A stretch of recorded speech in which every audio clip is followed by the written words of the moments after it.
Hello everyone. Today we're working on Lesson 7 in the Course in Miracles. It's a very short and easy to remember, much easier than previous ones to remember, so you might be grateful for that little break. However, having said that, it might be a pretty powerful lesson, so let's begin. I see only the past. That's it. That's the lesson. This idea is particularly difficult to believe at first, yet it is the rationale for all the preceding ones. It is the reason why nothing that you see means anything. It is the reason why you have given everything you see all the meaning that it has for you. It's the reason why you do not understand anything you see. It is the reason why your thoughts do not mean anything and why they are like the things you see. It's the reason why you are never upset for the reason you think. It is the reason why you are upset because you see something that is not there.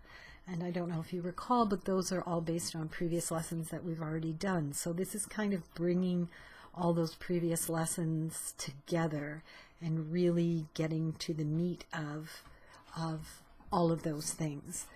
I see only the past. And I think I mentioned yesterday about judging what's happening to us right now based on experiences we've had in the past. That's what it's talking about.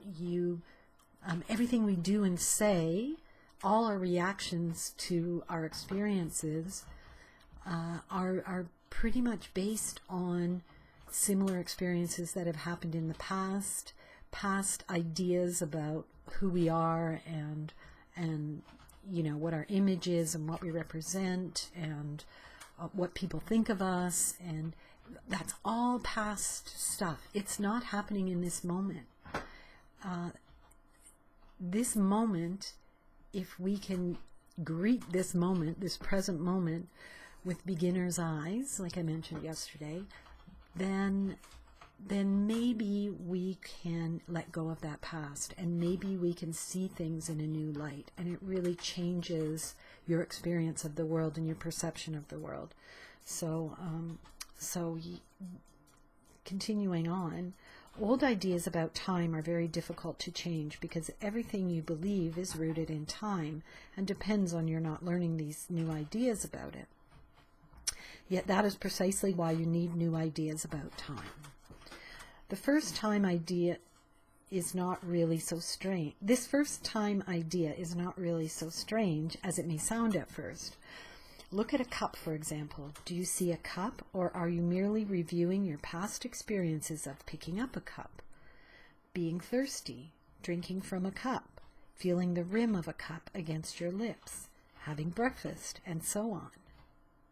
So this is sort of going into more detail about that very first lesson we did that said this cup means nothing, has no meaning.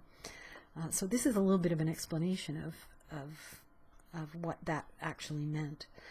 Are not your aesthetic reactions to the cup too based on past experiences? How else would you know whether or not this kind of cup will break if you drop it? Because maybe you've broken a cup by dropping it before. What do you know about this cup except what you learned in the past? You would have no idea what this cup is except for your past learning. Do you then really see it? Look about you. This is equally true of whatever you look at. Acknowledge this by applying the idea for today indiscriminately to whatever catches your eye. For example, I see only the past in this pencil. I see only the past in this shoe. I see only the past in this hand. I see only the past in that body. I see only the past in that face. Do not linger over any one thing in particular, but remember to omit nothing specifically. Glance briefly at each subject and then move on to the next. 3 or 4 practice periods, each to last a minute or so, will be enough. So 3 or 4 times. Not asking much of you. It's a really quick and easy lesson. And just keep that idea in the back of your mind. I see only the past. Because it will remind you throughout the day how many times you are acting or speaking based on something that has happened in the past, or making judgments for that matter. You know, I mean, even looking at your face as you grow older, you're looking at your face based on what, you know, if you're looking at your face and noticing all the wrinkles and being upset about it, you're basing that on what you look like in the past, and your ideas about how you looked in the past and how much different you look now. So there's a judgment there. So really pay attention and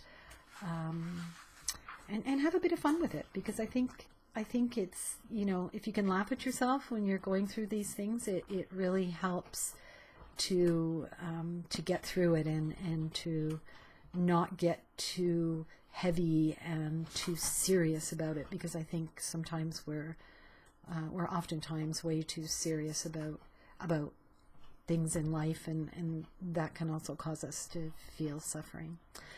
So good luck with the lesson. I will be back again tomorrow with lesson 8, and I hope you all do well with it. So have a great day. Talk to you tomorrow.